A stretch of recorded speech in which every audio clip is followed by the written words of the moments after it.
சாய்ராம். என் அன்பு செல்லமே, அழகான தங்கமே, என்னுடைய அழகான உறவே, பல போராட்டங்கள், பலவிதமான ஏமாற்றங்கள், வாழ்க்கையில் வெளியில் சொல்ல முடியாத துக்கங்கள் அனைத்தையும் பார்த்துவிட்டு வாழ்க்கையே எனக்கு வேண்டாம், எல்லாம் எனக்கு போதும், இதுவரைக்கும் எனக்கு தெய்வம் செய்த அனைத்தும் போதும், இனிமேலாவது நான் நிம்மதியாக இருக்க வழியை காட்டுங்கள் என்று இந்த சாயை நோக்கி ஓடி வந்திருக்கிறார். அம்மா, உன்னுடைய வாழ்க்கையில் நீ நிறைய முறை நிறைய கஷ்டத்தை அனுபவித்து விட்டார். உன்னுடைய கவலை, வேதனை, பயம் எல்லாம் எனக்கு தெரியும். எந்த ஒரு விஷயமும் எனக்கு தெரியாமல் இல்லை. உன்னுடைய வாழ்க்கையில் நீ தொடர்ந்து முயற்சி செய்யும் ஒவ்வொரு காரியத்திலும் வெற்றி பெறவே இல்லை இதுவரைக்கும். நீ என்னிடம் சொல்லும் விஷயமே ஒன்றே ஒன்றுதான். வாழ்க்கையில் சிலர் முயற்சி செய்கிறார்கள், அதற்கு தேவையான எல்லா விதத்திலும் உதவிகளை செய்கிறீர்கள். ஆனால் நான் முயற்சிகளை செய்கிறேன், ஆனால் எனக்கு எல்லா விதத்திலும் தோல்விகளை மட்டுமே எதற்காக கொடுக்கிறீர்கள் என்றுதான் என்னிடம் நீ கேட்கிறாய். தெய்வ பிள்ளையே, நீ என்னைக்கும் எந்த நிமிஷமும் நீ எப்பொழுதும் இந்த சாயுடைய பிள்ளைதான்.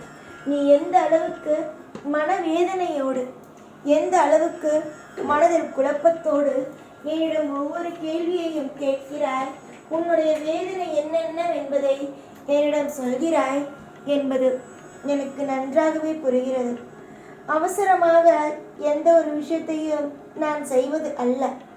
ஒவ்வொரு நிமிஷமும் உன்னுடைய வாழ்க்கையில் தொடர்ந்து நல்ல நல்ல விஷயங்களை மட்டுமே தான் செய்கிறேன். அதே போலதான் இனி வரும் நாட்கள் மொத்தமும் உன்னுடைய வாழ்க்கையில் இனிப்பான விஷயங்களை செய்வேன். நீ எப்பொழுதும் ஒரு விஷயத்தை என்னிடம் கேட்கிறாய் அல்லவா? எனக்கு ஏன் நீங்கள் சரியான தருணத்தில் சரியான விஷயத்திற்கு உதவி செய்வது கிடையாது, என்னை ஏன் இந்த அளவுக்கு சோதனை செய்கிறீர்கள் என்று கேட்கிறாய் அல்லவா?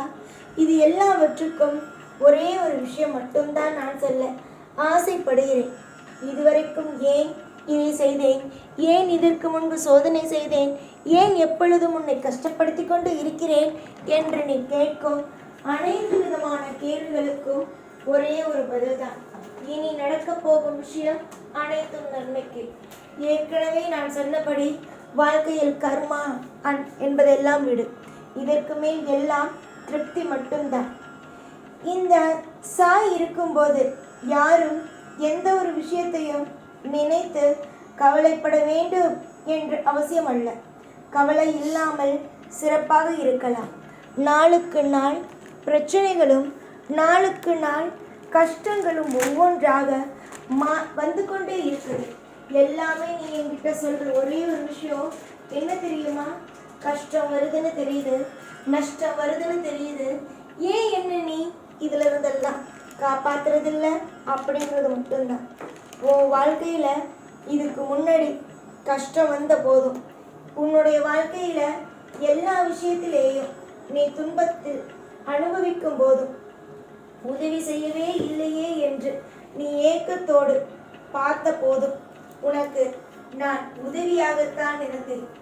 சில விஷயம் நீ ஒன்று நினைப்பாய், ஒரு விஷயம் நீ நல்லா நடக்கணும் அப்படின்னு, ஆனால் அதில் கொஞ்சம் விஷயம் மட்டும்தான் நான் செஞ்சுருப்பேன். மீதி விஷயம் எல்லாம் நீயா செய்யட்டும், நீயா உன் வாழ்க்கையில் கொண்டு வரட்டும் அப்படின்னு காத்திருப்பேன். அதுதான் நடந்ததே. இப்போ கொஞ்ச நாளைக்கு முன்னாடி உன் வாழ்க்கையில் பிரச்சனையாக வந்ததே அதுதான். இனிமே உன் வாழ்க்கையில் எல்லாமே சிறப்பாக அமைச்சு தந்து, வாழ்க்கையில் நீ தேவைப்படுற, உனக்கு தேவையாக இருக்கிற ஒவ்வொன்றும் உனக்கு கிடைக்கிற மாதிரி நான் செஞ்சு உன்னை வாழ வைப்பேன். புரியுதா?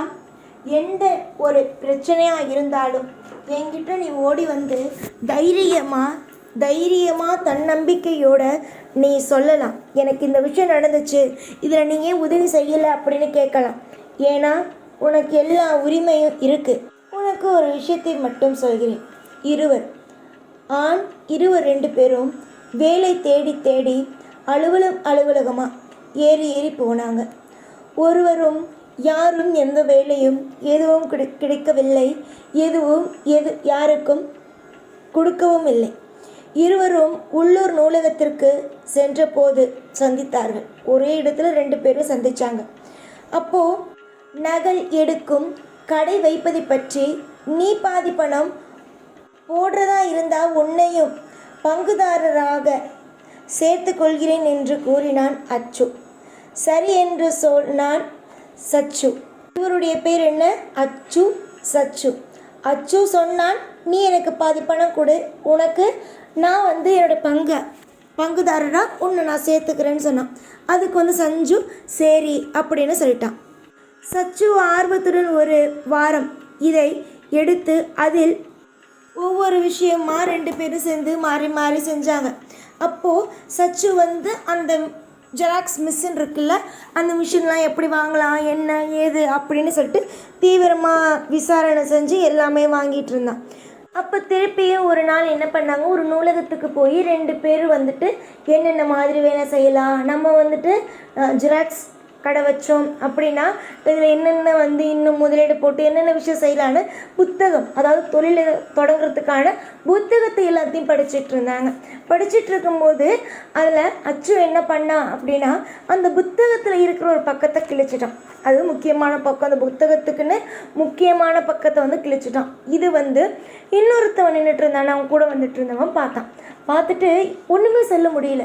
நம்ம பாதி பணம் போட போகிறோம்னு சொல்கிறோம், ஆனால் இப்போ என்ன பண்ணுறான், புத்தக நூலில், அதாவது அங்கே இருக்கிற லைப்ரரியில் இருக்கிற ஒரு புக்கில் படிக்கலாம், எல்லாமே செய்யலாம், ஆனால் அது உரிமை கிடையாது, படிக்கலாம், ஆனால் அதை அப்படியே கிழிக்கிறானே.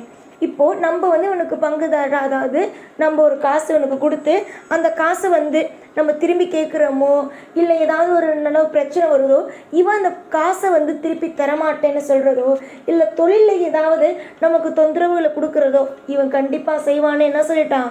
அந்த புக்கு கிழிக்கிறத பார்த்துட்டு வெளியில் நூலகத்துலேருந்து வெளில வர்றதை பார்த்துட்டு, இல்லை எனக்கு சேர்ந்து தொழில் பண்ணுறதுல எந்த ஒரு விருப்பமுமே இல்லை அப்படிங்கிறத சொல்லிட்டான். புரிஞ்சுதா?